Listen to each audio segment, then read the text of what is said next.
En France, mettre des Africains à la rue pour faire venir les réfugiés ukrainiens. La politique de ségrégation est toujours d'actualité dans ce pays. Regardons ce reportage. On nous demande des partis pour faire place aux Ukrainiens. C'est une sorte de discrimination. On peut même dire que c'est du racisme. Ils considèrent nous ne sommes pas des personnes. Nous sommes des animaux. Si on quitte l'hôtel et si on va aller où? C'est la question qu'on pose et il n'y a pas de réponse. C'est dramatique de faire sortir des gens qui vivaient déjà auparavant à la rue pour en accueillir d'autres, alors qu'on peut trouver de la place pour tout le monde.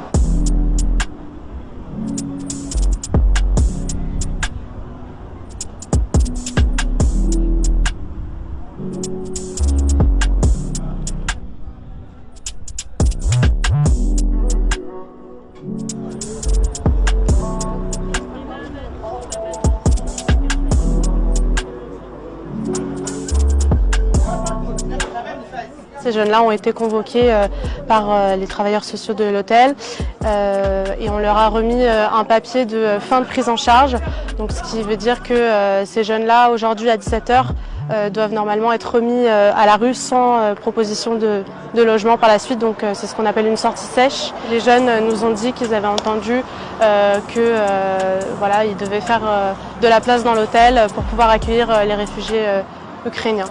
Nous ne sommes pas contre les Ukrainiens. D'abord, nous partageons leurs douleurs, leurs peines, voilà. Mais jusqu'à ce qu'ils nous mettent dehors pour faire place aux Ukrainiens, c'est une discrimination. On peut même dire que c'est du racisme. Après, nous tous qui sommes là, nous sommes des blancs. Blancs, noirs. Pourquoi toi, tu sors les autres, tu entres les autres? C'est pas normal. Face à ça, je me sens un peu perturbé. Dans ce deux temps-ci, je n'ai pas de morale, je n'ai pas du tout de morale. Ils n'arrivent pas à dormir parce qu'ils ont toujours la crainte du lendemain d'être expulsés sauvagement sans proposition de logement derrière. Donc c'est une situation qui est très stressante pour eux. Si on quitte l'hôtel, on sera obligé de reprendre tout à zéro. On va rejoindre la rue, on va aller dormir sous les tentes. Ça me révolte. J'ai quitté la Côte d'Ivoire depuis janvier 2020. J'ai rejoint le Mali. Et après le Mali, deux jours de trajet, je suis arrivé en Algérie. Et après le désert, je suis en Libye. Et de là-bas, j'ai été incarcéré, j'ai été maltraité, j'ai été emprisonné pendant 1 mois.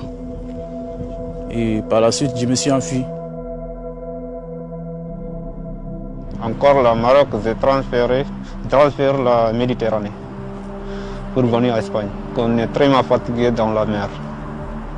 Oui, c'est très difficile même. Dormir aussi dans les forêts, des bords de la route, voilà. Puisque quand on arrive dans un pays, s'il n'y a personne pour nous accueillir, il faut qu'on arrive à se démerder là où on peut dormir quelques temps et après on continue la route. Quand je suis venu en France, c'était difficile. Au commencement, je dormais dans le petit parc à Bercy. L'Europe, c'est pas facile. Hein? Moi, me voici en Europe, en France, précisément en France. Regardez. Regardez où je suis couché. Dans une tente, regardez. À Bercy, pour dormir là-bas, c'est pas facile. Il y a beaucoup de désordre. La nuit, tu ne dors pas. Tu ne manges pas bien, tu ne laves pas. Même pour aller à la toilette, c'est problème. C'est trop difficile. Si tu es direct là-bas, tu vas devenir fou. Oui, j'ai fait là-bas 1 mois.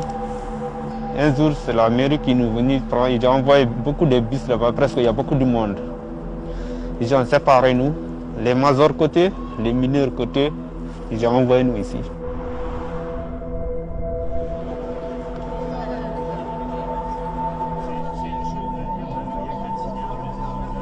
Peut-être que la semaine prochaine, les jeunes vont être convoqués à nouveau pour recevoir un papier, encore une notification de fin de prise en charge. Donc on n'est pas du tout assuré que ça ne se reproduise pas dans quelques jours. Depuis que la crise en Ukraine est là, on se rend compte qu'il y a beaucoup de places qui sont débloquées pour les Ukrainiens, des places qui avant apparemment n'existaient pas pour les autres personnes migrantes. On craint sérieusement qu'on ait plusieurs hébergements là qui opèrent de cette façon et qui remettent les jeunes à la rue.